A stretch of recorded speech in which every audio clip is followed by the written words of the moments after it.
नमस्कार दोस्तों, राम राम, जय श्री राम, राधे राधे, जय श्री कृष्णा, हरिओम।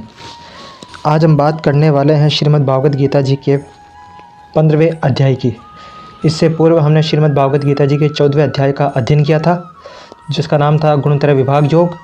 और आज हम 15वें अध्याय का अध्ययन करने जा रहे हैं, जिसका नाम है पुरुषोत्तम योग। तो चलिए चलते हैं आज के अध्ययन की तरफ। इसके अंतर्गत श्री भगवान जी कहते हैं अर्जुन से कि आदि पुरुष परमेश्वर रूप मूल वाले और ब्रह्म रूप मुख्य शाखा वाले जिस संसार रूप पीपल के वृक्षों को अविनाशी कहते हैं तथा वेद जिसके पत्ते कहे गए हैं, उस संसार रूप वृक्ष को जो पुरुष मूल सहित तत्व से जानता है, वह वेद के तात्पर्य को जानने वाला है। उस संसार वृक्ष की तीनों गुणों रूप जल के द्वारा बड़ी हुई एवं विषय भोग रूप कोंपलो वाली देव, मनुष्य और तिर्यक आदि यौन रूप शाखाएं नीचे और ऊपर सर्वत्र फैली हुई है तथा मनुष्य लोक में कर्मों के अनुसार बांधने वाली अहमता, ममता और वासना रूप जड़ें भी नीचे और ऊपर सभी लोकों में व्याप्त हो रही है। इस संसार वृक्ष का स्वरूप जैसा कहा है वैसा यहाँ विचार काल में नहीं पाया जाता, क्योंकि न तो इसका आदि है और न ही अंत है तथा न इसकी इच्छा अच्छी प्रकार से स्थिति है। इसीलिए अहमता, ममता और वासना रूप आदि दृढ़ मूल वाले संसार रूप पीपल के वृक्ष को दृढ़ वैराग्य रूप शस्त्र द्वारा काटकर उसके पश्चात उस परम पद रूप परमेश्वर को भली भांति खोजने चाहिए, जिसमें गए हुए पुरुष फिर लौटकर संसार में नहीं आते हैं। और जिस परमेश्वर से इस पुरातन संसार वृक्ष की प्रवृत्ति विस्तार को प्राप्त हुई है, उसी आदि पुरुष नारायण के शरण में मैं हूँ। इस प्रकार दृढ़ निश्चय करके उस परमेश्वर का मनन और निधिध्यासन करना चाहिए, जिसका मान और मोह नष्ट हो गया है, जिन्होंने आसक्ति रूप दोष को जीत लिया है, जिनकी परमात्मा के स्वरूप में नित्य स्थिति है और जिनकी कामनाएं पूर्ण रूप से नष्ट हो गई है, वे सुख दुख नामक द्वंद्वों से विमुख ज्ञानीजन उस अविनाशी परम पद को प्राप्त होते हैं। जिस परम पद को प्राप्त होकर मनुष्य लौटकर संसार में नहीं आते, उस स्वयं प्रकाश परम पद को न सूर्य प्रकाशित कर सकता है, न चंद्रमा और न अग्नि ही। वही मेरा परम धाम है। इस देह में यह सनातन जीवात्मा मेरा ही अंश है और वही इन प्रकृति में स्थित मन और पांचों इंद्रियों को आकर्षण करता है।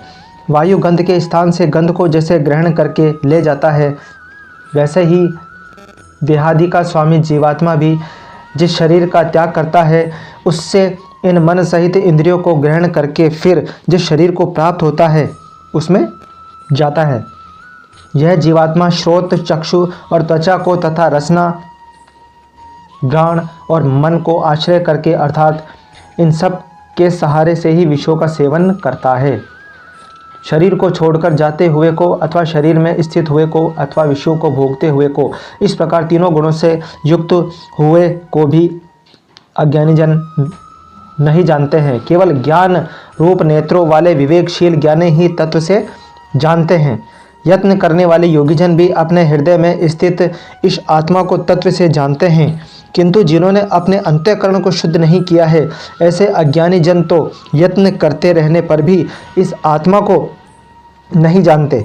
सूर्य में स्थित जो तेज संपूर्ण जगत को प्रकाशित करता है तथा जो तेज चंद्रमा में है और जो अग्नि में है, उसको तो मेरा ही तेज जान।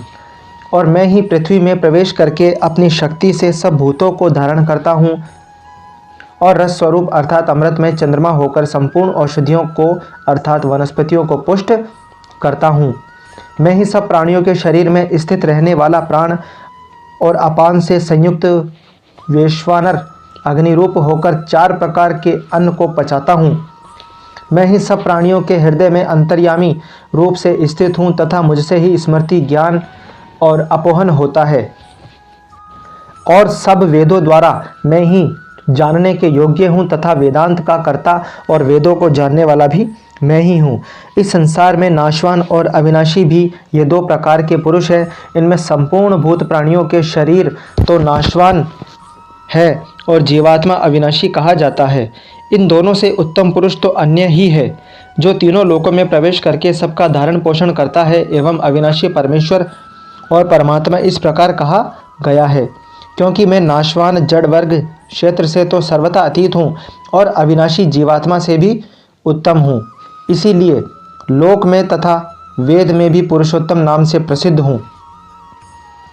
भारत, जो ज्ञानी पुरुष मुझको इस प्रकार तत्व से पुरुषोत्तम जानता है, वह सर्वज्ञ पुरुष सब प्रकार से निरंतर मुझ वासुदेव परमेश्वर को ही भजता है। हे निष्पाप अर्जुन, इस प्रकार यह अति रहस्य युक्त गोपनीय शस्त्र मेरे द्वारा कहा गया है। इसको तत्व से जानकर मनुष्य ज्ञानवान और कृतार्थ हो जाता है। ओम तत्सदिति श्रीमद्भागवत गीता सोपनिषदसु ब्रह्म विद्यायां योग शास्त्र श्री कृष्ण अर्जुन संवादे पुरुषोत्तम योगो नाम पंचदश अध्याय। तो दोस्तों, आज हमने श्रीमद्भागवत गीता जी के 15वें अध्याय का अध्ययन किया है। अगर आपको ये वीडियो अच्छी लगी हो तो इसे लाइक कीजिए, शेयर कीजिए और सब्सक्राइब कीजिए और ऑल वाला का ऑप्शन को दबाना ना भूलें, क्योंकि हमारे द्वारा कोई भी वीडियो जो भी बनाई जाएगी वो आपको टाइमली मिलती रहे। सो चलिए मिलते हैं अगली नेक्स्ट वीडियो में। धन्यवाद।